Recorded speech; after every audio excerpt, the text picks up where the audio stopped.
Hey, I was just watching your video. I'm super glad you covered, the band. That's really cool. Only thing is, it's super wrong. Super wrong. Yeah, super wrong.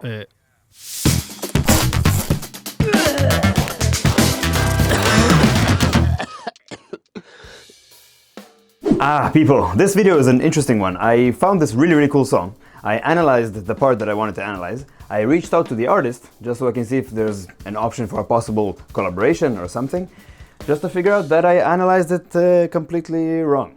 It was completely wrong. I'll show you what I mean. Okay, so the song for today is Vignettes by a band called Childish Japes.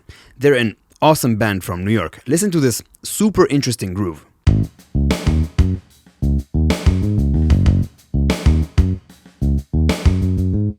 The first thing I like to do when I hear these cool syncopated grooves is to find the pulse and derive the time signature from there. Finding the pulse here was pretty easy because of that backbeat on the snare.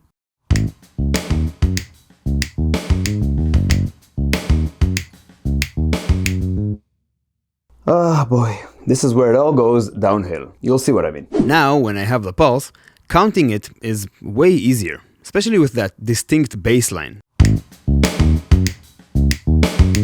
1, 2, 3, 4, 5. 1, 2, 3, 4, 5. Amazing. So it's 5/4.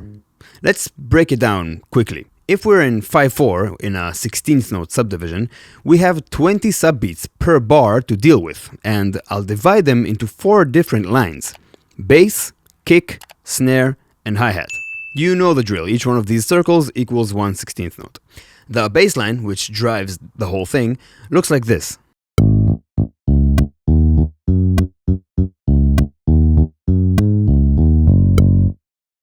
Over that, we have a kick pattern that looks like this.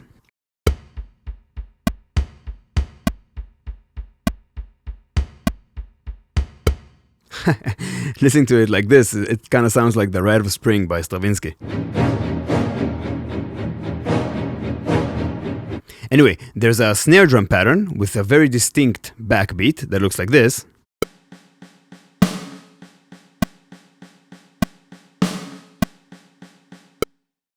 And a super cool syncopated hi-hat pattern that sounds like this.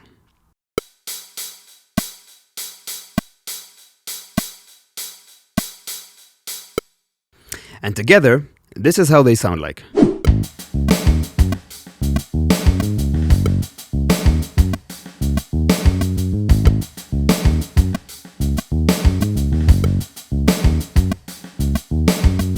By the way, this is actually a 2-bar phrase, but forget about that for now. The first thing I like to do when I hear these cool syncopated grooves is to find the pulse and derive the time signature from there. Naturally. Finding the pulse here was pretty easy because of that backbeat on the snare.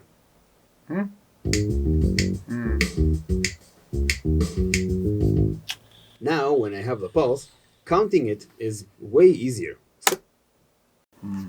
Yogev. He's always had a hard time with counting. I should give him a call. It's 1-800 Yogev Gabay. All right. Oh, sorry. This is my phone. I might have forgot to put it on silent. Sorry. Oh, it's JP. Yogev. Hey man, what's up? How's it going? Yeah, good. Yeah. Hey, I was just watching your video. I'm super glad you covered, the band. Oh, That's you guys really are cool. awesome, dude. Only thing is, it's super wrong. Super wrong.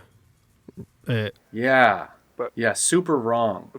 You see that double on the bass, the ba-bum, don't. It's not falling into the downbeat. Da-dum. It's not? It's actually on the downbeat. Ba-bum, bum, bum, bum, bum, bum, ba-ba-do-ba-bum. Oh no, that's embarrassing. Yeah, I know. Yeah, it's like that. So your whole everything's- thing is a 16th note off. Yeah. And oh boy. that backbeat that you think you're hearing on beat 2 It's not there. It's not is there. actually on the E of 2. Shame. Here, let me take it from here. Basically, Yogev's layout is correct, but the starting point isn't. He hears it like this. But really, it's this.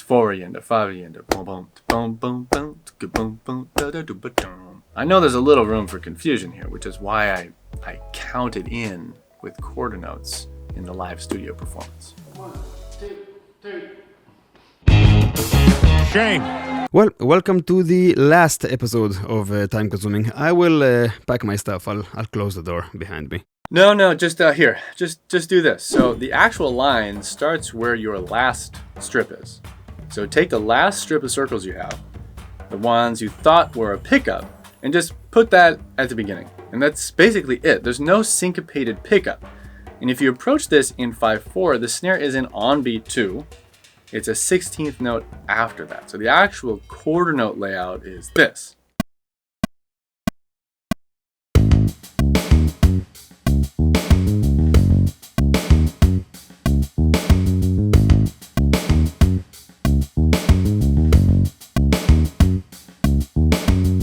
Oh, yeah, that is embarrassingly cool. I mean, I still can't hear it like that, but I get it. But fun fact, you can also hear this in 4/4 with quintuplets. That's because when we actually initially wrote this song, it was based on a quintuplet 4/4 groove that my guitar player actually just heard differently and then wrote something over, but then we basically kept the quintuplet groove happening underneath and just started counting it in 5/4.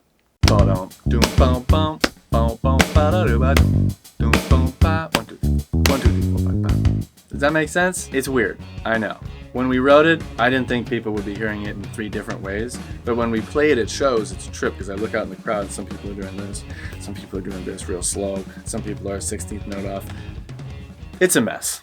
It's not your fault. It's a mess. Jokes aside, I wanted to make this video for 3 main reasons.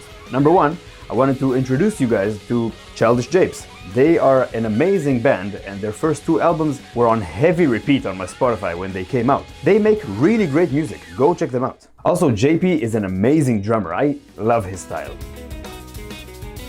Reason number 2 is that the more syncopated and unexpected a groove is, the more ways you can relate to it and count it. So if this was like a simple tu-ka, I wouldn't have problems hearing it and counting it the right way, because I heard that groove a gazillion times, so I know how to interact with it. And this groove being so syncopated and slippery, there's a million ways we can hear this groove and they're all cool and legit. My point being, the more slippery a groove is, the more chance you have to hear it misplaced, which is pretty cool. And the last part is, this song really highlights something that I love about music creation. While this groove originated from a quintuplet feel beat that JP did on the drums, by the way, check out his video about this song, very cool stuff. Once the bass line was added and the song was done, me, being the listener, I perceive it as a package, as a whole. I don't have the backstory bias of how the song was created and what was the process of making it.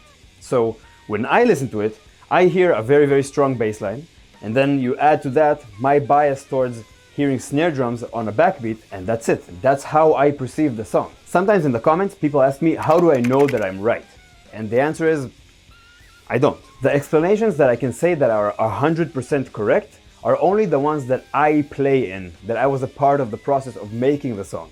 The rest of the music that I analyze, which is most of what I do, is very experienced and fancy, educated guesses. So it's basically my opinions of what's going on, which aren't always correct. Yogev, you know I'm just playing with you. You're one of the most advanced cats out there. Thanks for covering the tune. Hey, everybody, keep watching Yogev's channel. Check out my band if you want. Hope you're having a good day. Thank you very much for participating in this episode. You are the man. As for you guys, if you are a drummer and you're trying to expand on your vocabulary or technique or all that kind of stuff, go check out his website because he's an amazing educator. I mean, look at this. There's a ton of material here. There's lessons about everything. There's lessons with guests. There's backing tracks. This website is just pure gold. His website is stacked with courses and video lessons for everyone in any level. And it's really good stuff. So make sure you check that out. Make sure you check Childish Japes out because they're amazing. And I'll see you in the future.